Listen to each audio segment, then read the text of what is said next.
The Heat were hosting the Portland Trailblazers on Wednesday night in a tightly contested game, and then Jimmy Butler was bizarrely ejected midway through the second quarter. Without Jimmy, Miami had to find a way to win, and it was a beautiful, gritty performance, a collective effort led by a clutch performance from Bam Adebayo late in the fourth quarter. If you want a breakdown of this game, stay right here on Locked On Heat. You are Locked On Heat, your daily Miami Heat podcast. Part of the Locked On Podcast Network, your team every day.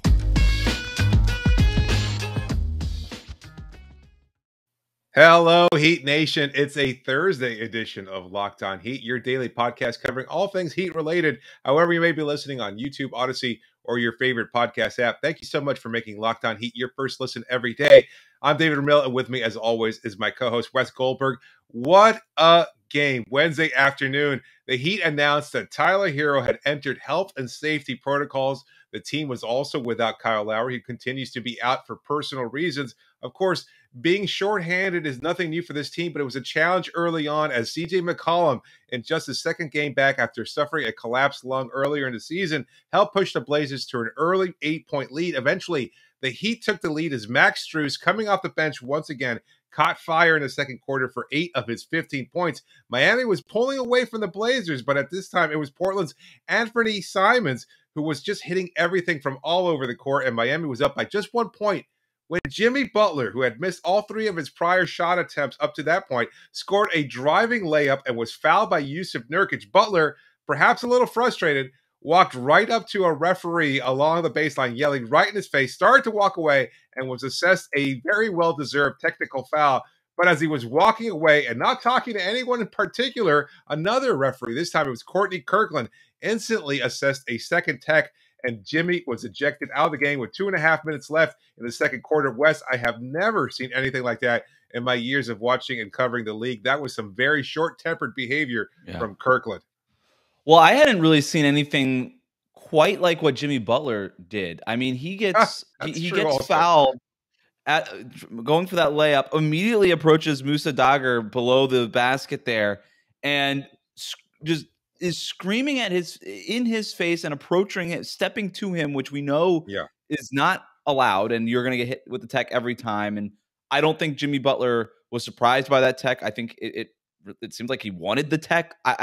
There's no other explanation for it, but just how aggressive it was. I don't know that I've ever seen anything quite like that. We've seen Kyle Lowry and whatever other player you want yelling at refs all the time, but that was, if you're Musa Dagger, that is scary stuff. If Jimmy Butler is approaching you, you don't really know what's going to happen next. So the first technical makes a lot of sense, and Jimmy Butler would agree with that because Jimmy Butler didn't even react, didn't even flinch to getting the first tech. But that second tech that comes down from Courtney Kirkland, that's what sets everybody off. Not just Jimmy Butler, but Eric Spoelstra, absolutely livid on the sideline. And I thought, like, at the first time I looked at it, I was like, you know what?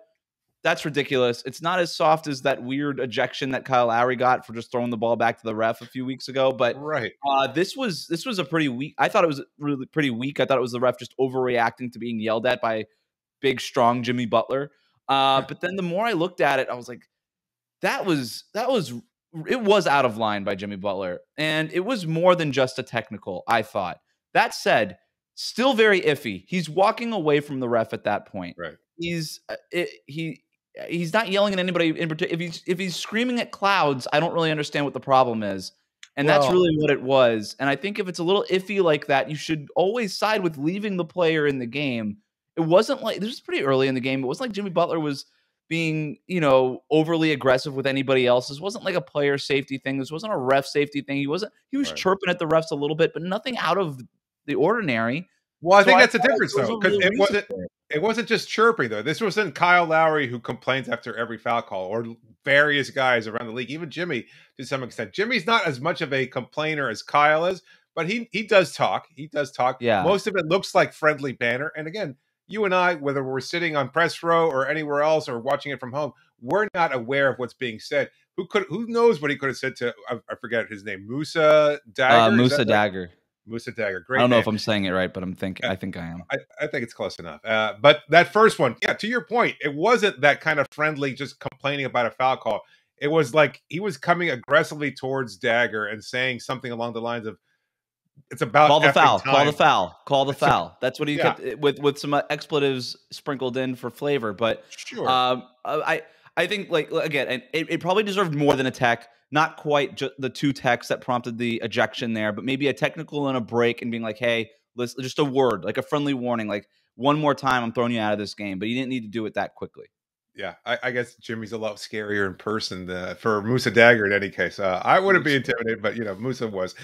Caleb Martin started a third in place of Jimmy, and the duo of Simons McCollum helped establish the lead for Portland. But then Martin kicked off what was the first of many players that stepped up in the absence of Jimmy. He scored 15 of his 26 points, dunks, 3-pointers, ridiculous defense. Still, the Blazers were up 2 entering the fourth when the Heat put on one of the best defensive performances ever, perhaps reminiscent of the flying death machine of the Big Three era, holding the Blazers to just 12 points in the fourth quarter, 5 of 23 shooting in the final period, just 8 points through 9 minutes of game action. From the time it was 11 and a half minutes to 2.5 minutes, they scored just 8 points during that stretch, and that was enough. Look, Gabe Vincent diving on the floor, PJ Tucker in constant motion, both of whom we'll talk about later on when we give out our player grades, challenging every shot.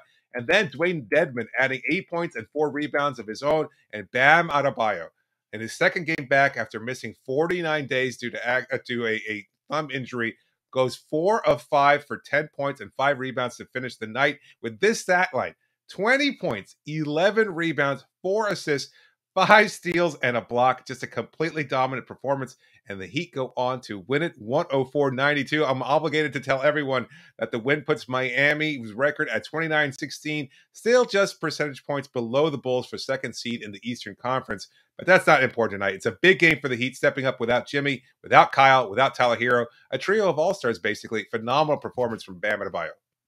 Yeah, I mean, just that fourth quarter alone, 10 points and 5 rebounds in those closing 7 minutes. They were huge. Yep. And look, zooming out, broader takeaway to this game, David. Yeah. I think we're pretty sure that the Miami Heat, they have probably the highest floor in the NBA. I think that's what we've established in December and January when you're missing Jimmy Butler, Kyle Lowry, obviously Bam Adebayo for 22 games. You're missing your star players for long stretches. You haven't really had them together for other than 14 games this entire season. And what they've been able to get out of these depth pieces, out of the 10-day contracts and all these guys, those COVID replacements that I call the Decemberists, like all these guys, what you're able to get out of them and still maintain that identity that Eric Spoelstra talks about and all these things, that defense-first identity, the physicalness that they play with, the ability to make shots and just sort of find opportunities and ways to win. That's the Heat's identity, and they were able to maintain it despite all these injuries. And so to me, I think they have the highest floor in the league. And that's why they're right where they're at right now, just a hair out of first place in the Eastern Conference. The biggest question is, what is the Heat's ceiling? That's what we still don't really know. We think we know it. We have ideas, but we don't really know. Not and without Victor Oladipo, even without Jimmy and Kyle tonight, I think we saw a glimpse of it. I think we saw a glimpse of it in that final 7 minutes with what Bam Adebayo was able to do. I don't know about you, but Bam was out for enough time that I kind of forgot what it was that he can do in high stakes moments. Like, look, it was a January game against Portland at home. It wasn't necessarily high stakes, but at the arena, it felt high stakes. There was an atmosphere. It was almost playoff like, the same way that Toronto game was like the Heat really want to win every single one of these games. And by the way, shout out to the fans at FTX. It was an awesome atmosphere tonight. Sure. But Bam Adebayo, what he can do defensively with how he can just switch everything and how that unlocks that entire defense. And it allows Caleb Martin and Gabe Vincent and all these guys to just jump passing lanes and make plays and dive on the floor. Bam Adebayo is the connective tissue to this team. And when you have him back in there doing all of that defensively, you mentioned that stat. What did you say? 9 points in the final 11 minutes? 8 points in the whatever it was. 8 points in 9 minutes. Insane. I know. Grain of salt that it was Portland, but Anthony Simons and CJ McCollum were balling for most of that game. Good. And all of a sudden they weren't anymore. As soon as they flipped that switch, they were not anymore. And then you combine with what, the fourth quarter.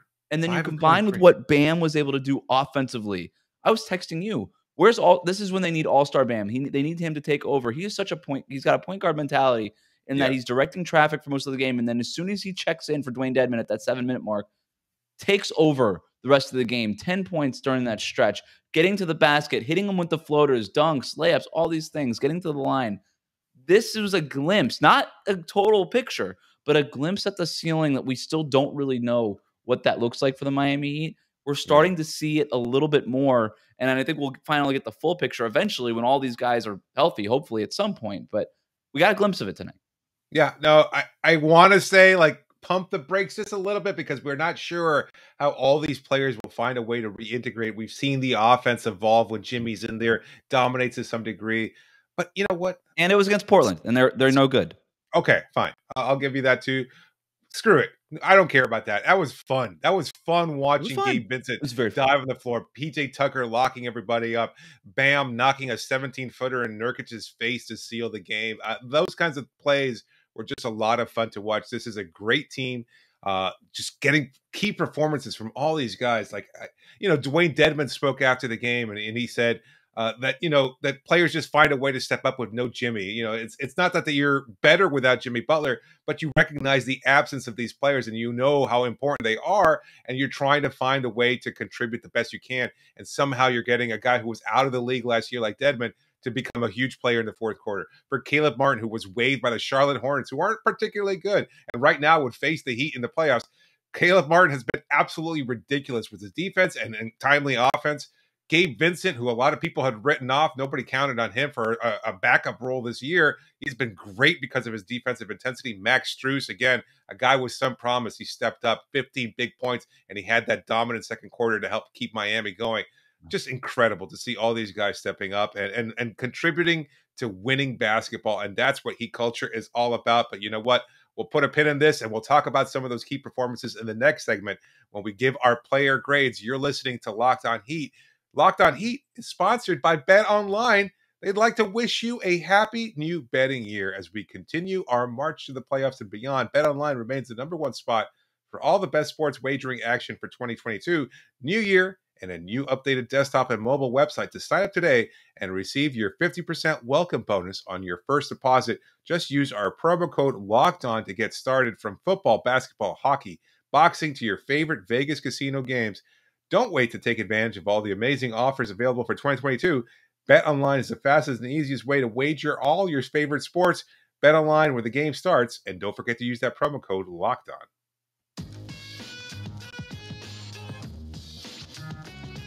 All right, boys and girls, it is time for report cards. We're going to get into some player grades, but first, David, and I'm sorry I don't have the bow tie because I just didn't have enough time. That BetOnline read is a little short, but that's all right. Before I get to the player grades, just a couple more notes from the post-game press conference. Sure. This was a good one. The Miami Heat are not a great post-game press conference team all the time unless Jimmy Butler speaks. Eric Spoelstra is just kind of trying to get out of there. A lot of the players aren't as communicative. Not as colorful as Jimmy Butler is sometimes, but I'll say this one was a banger, and that's because Eric Spoelstra, coming out unprompted, he walks into that press conference after all smiles, strutting in, sits down at the podium or whatever, the table, and again, unprompted, had not been asked a question, just looks around the room with a big grin on his face and says, that's going to be my boss's favorite fourth quarter of the season. Of course, talking about Pat Riley. And you know what? Forget Pat Riley. That was obviously Eric Spoelstra's favorite fourth quarter of the season as well. It was you're talking about the defense in that fourth quarter, reminiscent of the Flying Death Machine. That's what I thought about. That's what I was thinking about during that fourth quarter, just the way that they were switching and connective and all of that. And everybody knew where to be and what to do. But he's starting to talk about names like PJ Brown and all this stuff. Like, he's going way back in the archives to talk about some old school Miami Heat defense. Now, I still think it's more like the Chris Bosh switch everything, blitz everything defenses, but you could just tell. Anyway, so we're going to get into some player grades because a big person that he shouted out was Gabe Vincent, and I'm going to give him an A. I'm not going to sugarcoat this. I'm not going to play around here. 11 points, 4 for 13 shooting. He only had 2 rebounds, a couple of and 7 assists, and the 7 assists is what I want to focus on here, David. Also a plus 14 in the box score, which is third highest on the team. Yeah. His ability to defend people who are bigger than him, multiple positions, to be on a string defensively. We've talked about it enough, but I want to go back to the assist because how he's developed as a pick and roll ball handler. Yeah. I know we're focusing on that Bam Adebayo stretch where he took over with the 10 points in the final 7 minutes, but Gabe Vincent running pick and roll with Dwayne Dedmon and creating offense when there was a stretch there. Like the Heat lost the end of every quarter except for the end of the fourth quarter. They lost the end of the first, lost the end of the second, lost the end of the third. And it kind of felt like the Heat could have given this game away. And then Gabe Vincent and Dwayne Dedmon come in and they steady things offensively. And they just go to a very basic high pick and roll with Dedmon and Gabe Vincent. And he orchestrated it to perfection. 2 straight baskets for Dwayne Dedmon. And then dives on the floor, gets a loose ball, kicks it out to, I think it was Strus, who kicked it back to Dedmon, who got that dunk that kind of gave the Heat the momentum that carried them to the end of the game. Those are the kind of plays that Gabe Vincent makes. It's why Eric Spoelstra continues to shout him out in postgame. Yeah, that's the evolution where he doesn't have to be a scorer. Like there's enough scoring options on this. You want him to be able to knock down timely buckets, but he's not an essential player because of his scoring. What he does is defend at a high level, and now he's become an excellent playmaker. And I'm glad you brought up that pick and roll situation. You asked Dedmon about that, right? About his growth as a pick and roll. Yeah, managing that. And Dedmon spoke about how he's watched his confidence grow ever since he was with the Nigerian national team and through camp. Look, people were writing him off. Even before you jumped onto the show, I was a fan of what Vincent could do because of his high intensity, the way he was playing defense in the preseason, et cetera. And then everybody kind of just overlooked that. And then I was a running joke about how much Eric Reed used to love talking about Gabe Vincent's effort during Heat broadcasts. And then slowly but surely, everybody starts realizing, you know what, this isn't Eric Reed just doing lip service here. He's actually trying his hardest out there and doing the best that he possibly can. Like, he's undersized. There's no denying that. And yet it doesn't matter. He guards bigs, he guards wings, he guards ball handlers. Whoever he has to guard, he picks them up and he locks them down. He does a hell of a great job on it. Fantastic effort. But yes, that playmaking, an incredible evolutionary process that I don't think we expected him to be such a competent ball handler. Like, again, the scouting report on Vincent when he first joined the team a couple of years ago was shooter. Yeah. We never got to see it during the Orlando bubble. The season ended, of course, mid-March. Since then, he hasn't been a shooter. He hasn't been a ball handler. He hasn't been much of anything. Now, all of a sudden, that confidence that Dedmon spoke about, leaps and bounds, excellent defender, excellent playmaker, and, occasional shooter. And that's more than enough for the Miami Heat. But let's move on. Yeah, and to your point about the scouting, too, Bam Adebayo kind of slipped this into his postgame, but the scouting report on these guys are changing. He said they're in the scouting. He said they're in the scouting report. Gabe Vincent, Max Strus, Caleb Martin, we're about to talk about. They're in the scouting report, but they're not in the scouting report, which is, I think, how Bam phrased it. I thought that was really interesting because let's just quickly, Caleb Martin, A+ here, 26 points, 8 rebounds, a couple assists. I knew he had a bunch of points, and I just remember, but because he was scoring a lot. And I just looked down in the third or fourth quarter and was like, oh my God, he has 26 points. And I even realized it watching the game because there was so much happening with the Jimmy Butler stuff and everything. But I wasn't surprised. I wasn't necessarily surprised. Also a +15, and that makes so much sense. Look, I don't know what else to say about this guy. This was probably the most productive game he's had all season. I don't even know if it was the best game he's had all season, if I'm being honest. But it was up there. It was certainly up there. That's more of a credit to him than anything, But what he's doing, picking up full court, guarding guys, like he's just stepping right at CJ McCollum. He's stepping right at Anthony Simons. And I know this Portland team stinks, but those two guys are really good. And shout out, by the way, to CJ McCollum really quick. Coming back from that collapsed lung, that was a scary situation. Didn't know if he'd ever play again. He looked great. But Caleb Martin stepping right up to those guys and being like, I got this. Let me defend these guys. Just like he did with Steph, De'Aaron Fox, Chris Paul, Steph, like all these guys. I've got nothing new to say here, but again, going back to Bam's comment, like the scattering report on these guys are changing, and that's really hard for opponents to figure out because you send your scouts to scout other opponents, and I don't think you're used to having to continually scout and be like, all right, Max Strus is more than just a shooter. Gabe Vincent is more than just a defender.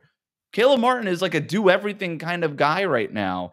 It's pretty imagine the scouting report just from tonight's games. Caleb Martin, surefire all-star. Jimmy Butler, notorious hothead who can't score. Like, that's the scouting report for tonight's game, and clearly that's not the case. So it is very difficult. And it just shows how deep this team is. Like you brought up a great point about Miami having the highest floor of any real title contender in the NBA, of course, of every team in the NBA, because they're just, you never know on a night-to-night basis who's going to step up and be capable of these 26-point outings like Caleb Martin does. Like nobody would have expected that. How do you prepare for that? How do you plan on some guy who can just dive along the baseline and dunk right in Yusuf Nurkic's face? Like it's just unbelievable, especially when you unlock that playmaking because of Bam Adebayo and everything that he brings to the table. But let's wrap up this segment here. I think you have one more player to talk about. Yeah, this one, PJ Tucker, I got a question mark here. Only because this is not a diss on PJ Tucker, but 2 points on 1 for 6 shooting, 0 for 3 from 3-point range, just 3 rebounds, had 3 assists, had a couple steals. It wasn't a bad game for PJ Tucker. He was a +7, wasn't the best on the team, wasn't the worst on the team. But Eric Spoelstra coming out afterwards and talking about what this team did to lock up defensively, and obviously PJ Tucker is going to be a part of any success Miami has defensively. But PJ Tucker was the first name out of his mouth, and he was like, "This was a PJ Tucker game, and this is why we have PJ Tucker now, and what he was able to do defensively." Like, why I put a question mark up here was just because I need to go back and watch whatever it was, because I was enthralled with Bam Adebayo and Caleb Martin. And I was watching Max Strus, who shout out to him too. 15 points for Strus, a +22, best on the team. He was awesome tonight. But I wanted to go in this PJ Tucker route because I'm just saying I got to go back and watch the film of whatever PJ was doing in the fourth quarter, because apparently it was incredible and I just wasn't noticing it. It was a quiet, just defensive presence. Like he doesn't stand out because his scoring wasn't there today. He didn't have the floater going. He didn't have the 3-point shot going, but just defensively, just a part of everything. He played all 12 minutes in the fourth quarter. I think that is a huge part of why they were able to keep the Portland Trailblazers to just 12 points during that quarter, because he was out there all the time, just constantly moving, constantly switching. You don't force those turnovers. You don't intercept those passes. You don't pull down those rebounds without PJ Tucker boxing out and doing all the little things that don't show up. Eric Spoelstra, ever since Justice Winslow was with his team, remember he used to always talk about Justice making winning plays. Well, you know what? PJ Tucker makes winning plays, and he's done it throughout his whole career, and he's going to continue to do so with Miami as they push for an NBA title, because I think that's the path along which they are treading. But anyway, we'll wrap up our recap. Well, I guess we actually have a recap. You've been waiting for this final segment this whole show. It was Star Wars night at FTX Arena, so we'll be celebrating Star Wars Miami Heat or Locked On Heat style in the next segment, so make sure you stay tuned for that. Just a reminder that you can always reach us via email at lockedonheat@gmail.com or via Twitter using the hashtag AskLHeat. Be sure to please subscribe to the show and leave a review, and thank you so much for making Locked On Heat your first listen every day. As I said before, it was Star Wars night at FTX Arena. If anybody's listened to this show for a long period of time, you know that my interests tend to run towards the geek side of things. And so Star Wars night, I'm sorry I missed it for the second time since I've been back in Miami covering the Miami Heat full time. The first time was the day that I actually moved here. I'll never forget it, December 10th, 2019. And I arrived late from Gainesville. They were taking on the Atlanta Hawks, and I did not get a chance to see it. Was pissed off about that. And of course, since nobody wants to wear masks, I can't go there now anyway. So that's my point here. Screw COVID and screw people who keep COVID coming along and going as healthy as it has been. But anyway, Star Wars. I was excited to see all the costumes. There was a lot of lights, a lot of displays, a lot of music. It looked like a great time. What was the vibe at FTX Arena there? For me, confusing mostly. I was not entirely. You're the one that informed me that it was Star Wars night. I wasn't totally sure what was going on. I got a picture here. I want to try to add it here for the YouTube thing. I'll figure it out. But look, it was kind of interesting. I'm walking near the press room, and all the Star Wars homies were like out there, backstage doing what it is, like dressed up as like, Chewbacca and Darth Vader and Darth Maul and C3D2 or whatever his name was, and all these other guys. And during halftime, they had like a lightsaber battle. Oh, that would have been awesome. How did that go? Who won? I don't know. Wow. The one with the not the red one. Not the red one. Oh my God. I'm so disappointed. Those are the kind of details that I needed you to be there. You were our man. I wasn't breaking down that play by play. Oh well, that's okay. Look, you've never been to a comic book convention. It's pretty clear. A lot of people. Oh, is that the picture right there? Yeah, I'm gonna bring it in right now to the YouTube channel. There it Wow, is. that's amazing. Yeah, I had like Is these is during the. It was Bam actually pretty wearing funny during the during the uh during the breaks. They would do these like things. So they had each of these Heat players, and the picture here is Bam Adebayo with a mask on, saying "I am your father." And so they did like impressions of the different people. So they asked each of the players to do your Darth Vader impression, and they asked them to do the little robot guy. What's his name? R2D2. R2D2 with the wow thing. Yeah, They asked everybody to do that one, and then everybody had to do a it's pretty Chewbacca good. one. So thank you. It was better than any of the Heat players. I'll tell you that. They had to do impressions. I actually thought that was good. And then during another break, they did like lookalikes. Like they tried to find like a Leia lookalike or In the crowd. Yeah, in the crowd, and that was kind of fun. So people had fun with it. Of course. Yeah, a lot of cosplaying, a lot of fun there. But we figured we'd look at some potential Heat players / Star Wars character parallels. Of course, this was my idea, so I don't know how much this will fly here. But we'll start off with the most likely one, I think. The one that I texted you right away. I was like, if you could Photoshop this, would be great. A combination of Yoda and Udonis Haslem. You would call him Udi. It makes more sense. You call him UD anyway. Why not call him UD, the oldest and wisest of the Heat players? Everyone's written him off, but he still comes in there with a force punch on Dwight Howard whenever necessary. He's still got it. 800 years old or 41 or however old UD actually is. He's still got it. He's still the Jedi leader. He's still the lead of the head of the Jedi Council, which is Heat culture. So I think it's the perfect parallel there right there. I like it, and maybe look, I'm gonna try some Star Wars knowledge here. It's mostly guesswork, but I've seen the movies.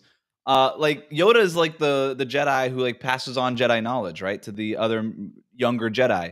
And if that right, correct, okay, so that's perfect for Udonis Haslem. He's the Jedi of Heat culture, and he just passes down the knowledge of Heat culture to all these younger Heat players. It's perfect. That's right. They should refer to Yoda as the OG of the Jedi Council, just like Udonis is the OG of the captain. Culture. Yes. Yeah. So second here, I've got, this is a real stretch here. Chewbacca Tabaka, family oriented, big and fun, but he can tear your arms out of your sockets if provoked. Let the Wookiee win. Let Bam win. That's all that's necessary. I think it's a great parallel there. He's just tall. He's big. He's also fun loving, but don't piss him off because you don't want to get in his dark side. Who does that make the Harrison Ford character? Han Solo. Instead of Han Solo, it's Han Solo. Look, Han Solo, the character born to slavery in Corellia, much like working as a video coordinator for Pat Riley. I think that's the parallel right there. Eventually, they wind up going on to bigger and better things. Han Solo saves the universe. He saves. Yeah. He shoots at Darth Vader so that Luke Skywalker can blow up the Death Star in the New Hope. So I think it's a great parallel there. I'm not sure where the Pat Riley. I know a lot of people want to call Pat Riley the Emperor, but I don't think that's quite fair. So I like Han Solo. I think that's pretty good. This was another stretch here. I go with Obi-Wan Kenobi for poor Goran Dragic, who isn't here.